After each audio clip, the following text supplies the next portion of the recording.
We are rolling and ready for you. Can you please start with your name and outlet, and you're good to begin. Thank you so much. Okay, I'm Matt Prater from Vision Christian Radio in Australia, and I'm the biggest fan of The Chosen ever. I'm really happy to be talking to Dallas today. How are you, my friend? So good. Thank you for having me. I appreciate it. Mate, I was one of the early adopters. I started watching in season 1. We made donations. We were believing that it was going to change the world. And here we are, almost season 4.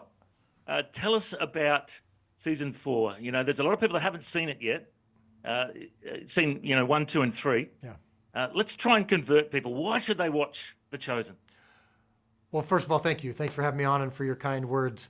The Chosen is a historical drama. So whether you are a Christian or not, whether you're a believer or not, and you may have skepticism going into this. In fact, I would say 80% of our viewers started out reluctant.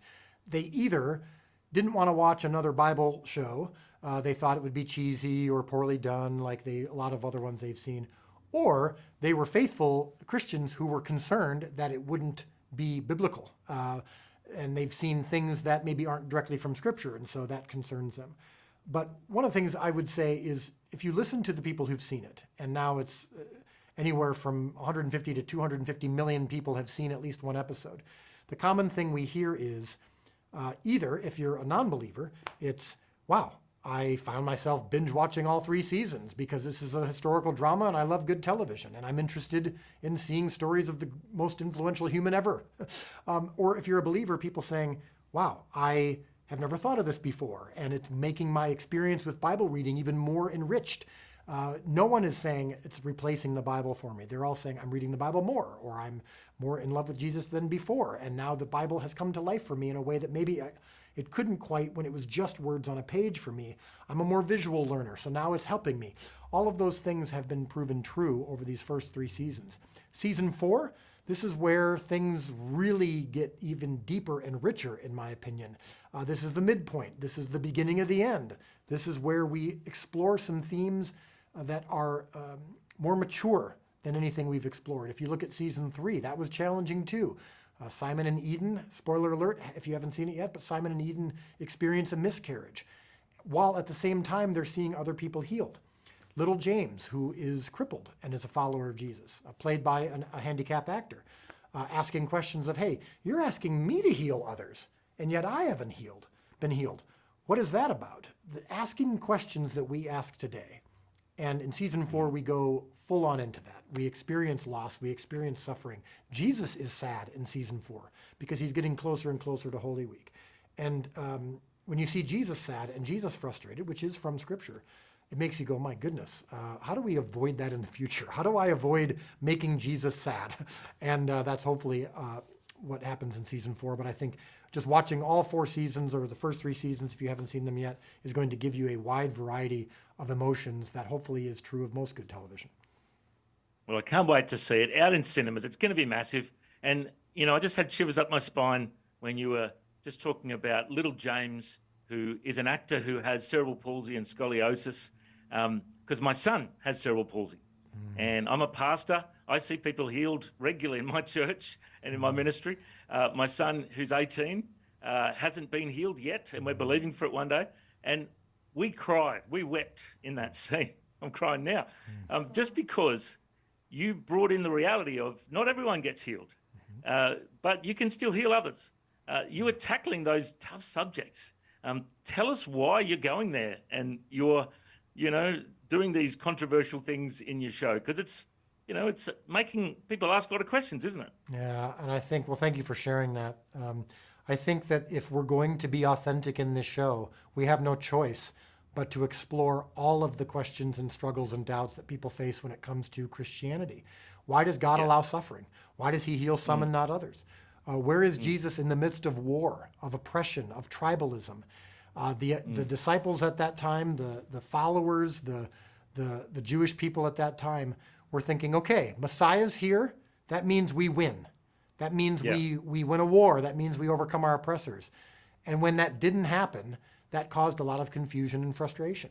And I think today, when we look at this, you look at someone like Nick V or Johnny Erickson Tata, heroes of the faith today, who have been either experiencing suffering for decades, or in the case of Nick Vujicic, who's got no arms and legs, who believes that he could be healed but hasn't been. Why is that? And you can't look at Nick or Johnny or anyone else and go, they don't have faith. They're not faithful and passionate followers of Jesus. So what is the deal? We have to explore those questions, or otherwise we can't give any answers to the skeptic that are believable or rational. And so I do believe there are good answers to those questions, but you don't get to those by glossing over the pain or the struggle. And the Christian walk is oftentimes suffering. Now there's a joy and a peace. There's a joy and a peace that passes all understanding. That doesn't make us immune from the suffering. Yeah, I love the way you tackle those subjects, like Matthew being on the spectrum as well with Asperger's. I love the way you tackle those things, and because they were a bunch of ordinary unschooled fishermen and tax collectors, and they're a ragtag crew, and you paint that picture very well in the series. Now, a lot of people have asked me, a lot of people are surprised that not all the actors and the crew are Christians.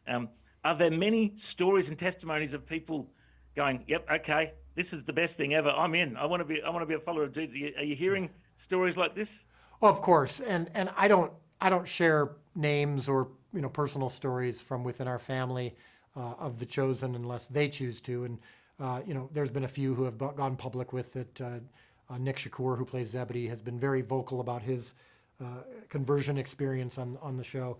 But yeah, for us, it's similar to, if you hire a team of people to build your house, or even if you want to go further, build your church, or print a Bible and deliver it to people. You're not going to ask the testimony of the driver of the truck that's delivering the Bibles. You're not going to make sure that the owner of the printing company has the same, not only faith, but denomination that you do. You want the best people.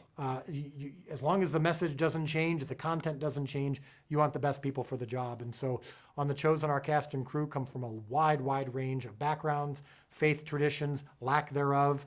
As long as you're willing to work hard for the show, and so many of our family members on the cast and crew work so hard for the show, even though they don't share the faith of maybe some of our viewers or of myself. I think that's a beautiful thing. And yes, we've seen many stories of people who've been impacted by it on set. But at the end of the day, my job is to make the best show that I can that honors Jesus and the Gospels. And whoever can help me do that is welcome. Well, Dallas, thank you for all you're doing, mate. We're praying that the world will be impacted by season 4 and the next ones to come. Are you going to come down under and visit us in Australia one day? 100%. I have so many friends from Australia. John, the Apostle, was played by an Aussie. I can't wait to get there eventually. I promise you I will come, and we'll make sure that we say hi in person. Awesome, mate. God bless you. Thanks for your time. Thank you. Matt. JPL.